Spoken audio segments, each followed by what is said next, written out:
Si Ate Sara Diskaya ay katulad din sa karamihan na galing sa kahirapan. Halos gumapang sa hirap ng buhay na wala nang pangtustos sa pamilyang may sakit. Walang pambayad sa ospital hanggang sa ito ay pumanaw. Halos gumapang sa kahirapan pero hindi nagpatalo. Nagsumikap sa buhay at ngayong nakamtan ang kanilang tagumpay. Ngayong nakamit na nila ang kanilang tagumpay sa buhay, gusto na nila i-share ang kanilang blessing sa mga tao na katulad din dati nila na kapos sa budget. Ngayon dito sa Pasig, isa sa mga programa ni Ate Sara Diskaya ang tulungan ang mga kapwa Pasigenyo, pang bigay ng bigas, gamot at kung ano-ano pang maitulong para sa mga residente ng Pasig. Medical Mission ang isa sa programa ni Ate Sara Diskaya kung saan lahat ng mga residente ng Pasig ay pwedeng pumunta at maka-avail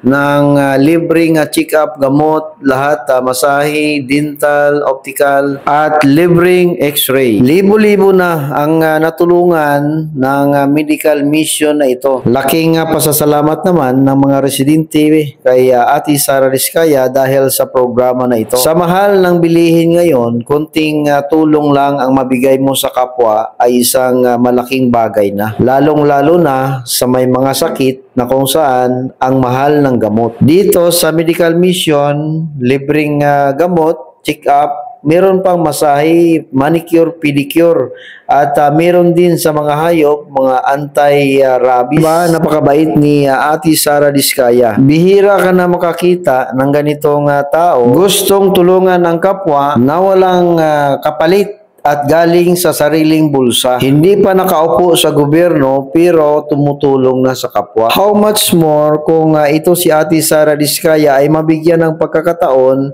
na makaupo, makaserbisyo sa ating gobyerno na kung saan may sapat na budget na nakalaan para sa ating mga kababayan. Ito dapat ang taong ating suportahan at iluklok sa posisyon. Hindi pa man nakaupo pero libo-libo na ang natulungan.